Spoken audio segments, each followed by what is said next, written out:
Of course. Of course. Indiana, we some Indiana moves. We some Indiana, we some Indiana moves. I'm an Indiana move. We don't take 1, 2, 3. We make the f***ing rules this time. No more talk. Just win. Let's go. Touchdown, I-N-D-Y, Anthony Richardson. What's up, y'all? This is Marcus Nipples here to pretty much put an end to the Colts talk as far as the playoffs go, because they lost to the worst team in the NFL, got blown out by them to the tune of whatever. I don't even know what the score was, like 45 to something. How many points did they put up? 45 to 33. Lost to the worst team in the league. Drew Lock, who is not an NFL starting quarterback, had a perfect quarterback rating, over 300 yards, 4 passing touchdowns, and a rushing touchdown. Malik Neighbors, 7 catches, $170, and 2 touchdowns. Like, just when you think things can't get any worse, like, oh, Andrew Luck retires. That's pretty bad. You know, losing in Jacksonville every year, pretty bad. Blowing a 33-0 lead to the Vikings. Losing every opportunity when the playoffs are on the line. Like, and it's one thing to lose the game. It's another to come out completely flat on defense, unprepared, no intensity. This was a playoff game. Flat out. It was a playoff game, and nobody on defense played like it. DeForest Buckner was a non-factor. Latu was a non-factor. Quiddy was a non-factor. The podcasters were a non-factor. Kenny Moore was a non-factor. The safeties were a non-factor. The cornerbacks, for the most part, were a non-factor. Like, I don't even... It's hard to even put into words how frustrating it is for the Colts to go out like this, for their season to end on such a bad note. And, like, for the most part, our season was probably over when we lost to Denver. But I can tell you that I watched that Denver-Cincinnati game, and I was, like, living and dying with that game. Like, every, score, interception, the game went to overtime, multiple possessions.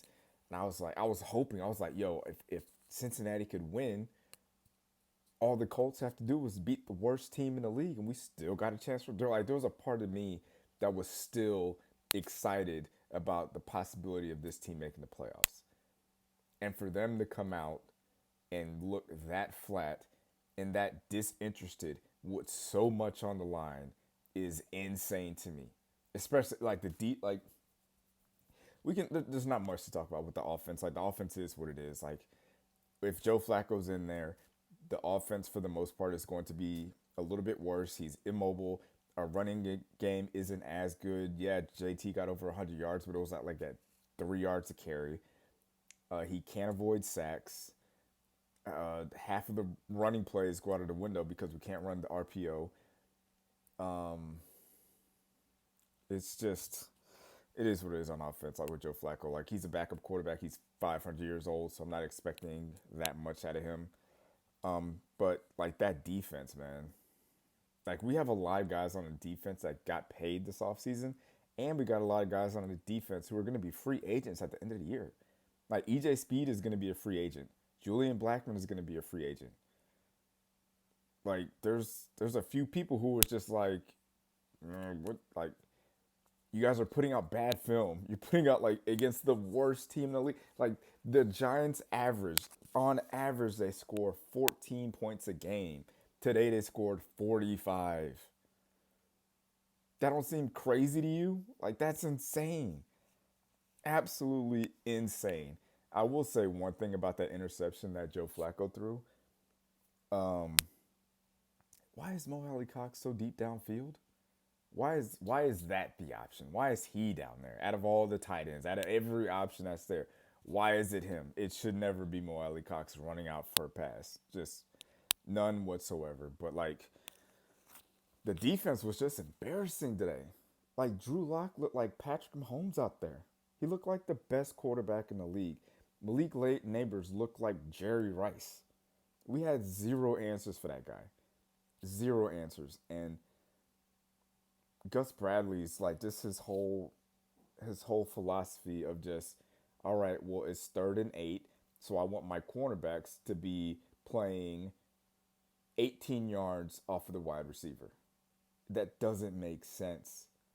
It doesn't make sense. It's so frustrating. Like I would rather our cornerbacks be stuck on an island and you at least blitz somebody and they get beat that way, as opposed to just, all right, well, it's 3rd and 8.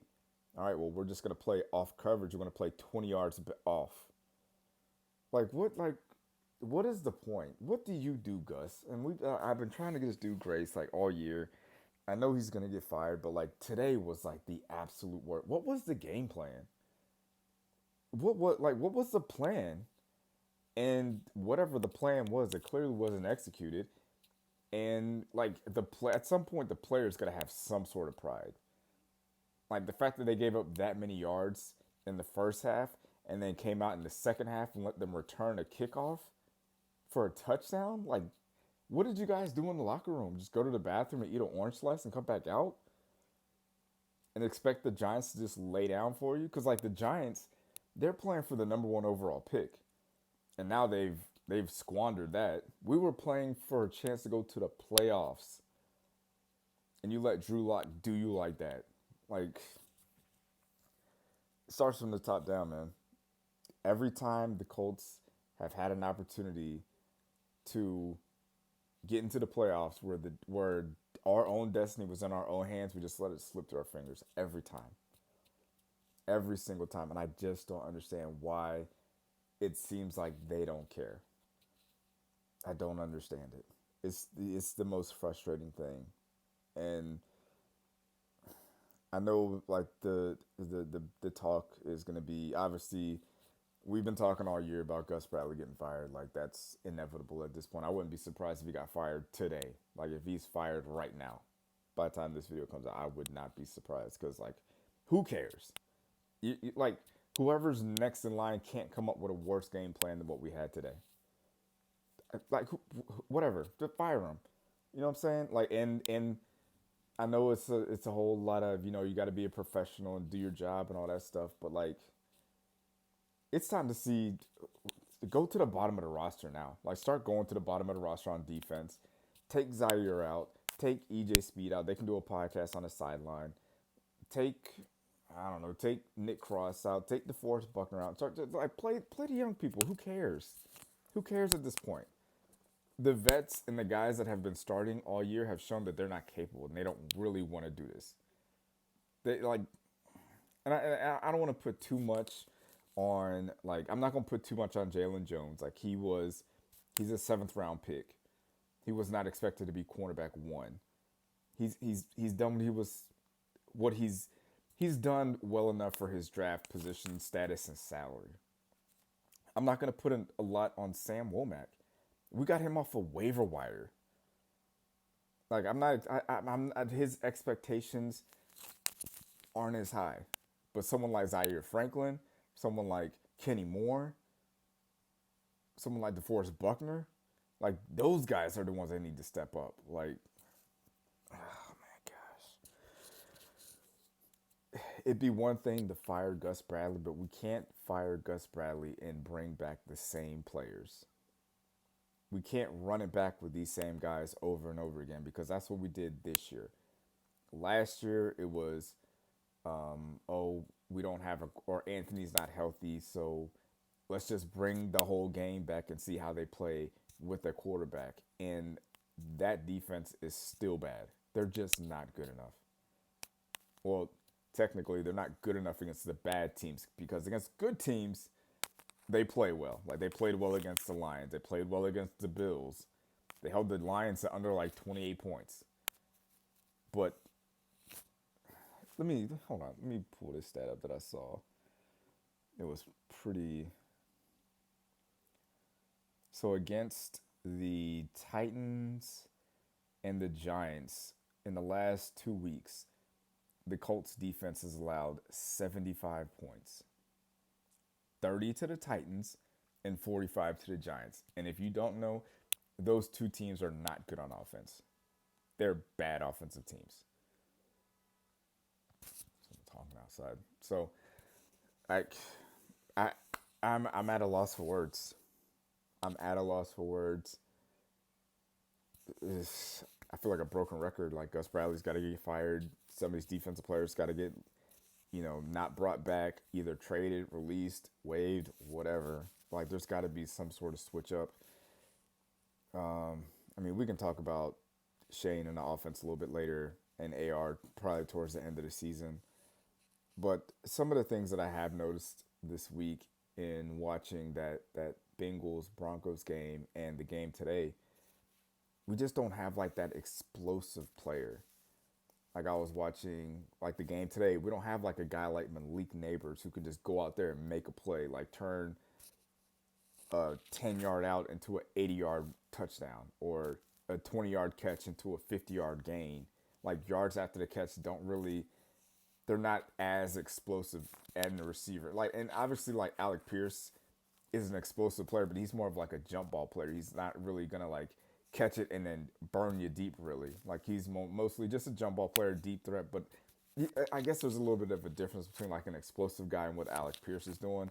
I like Alec Pierce. I feel like Alec Pierce is fine. I feel like he's developed on the path that you would kind of want from like your, second or third receiver. So I'm fine with what he's doing. But like I look at what Malik Neighbors does, and then on the other side, when I was watching the Bengals Broncos game, we don't have someone like Pat Surtain, where you can just put him on one receiver and just be like, you stick with him. You stay with him no matter where he goes. The rest of the defense is gonna do this, but your job is to stay with that guy. We don't have one of those at cornerback.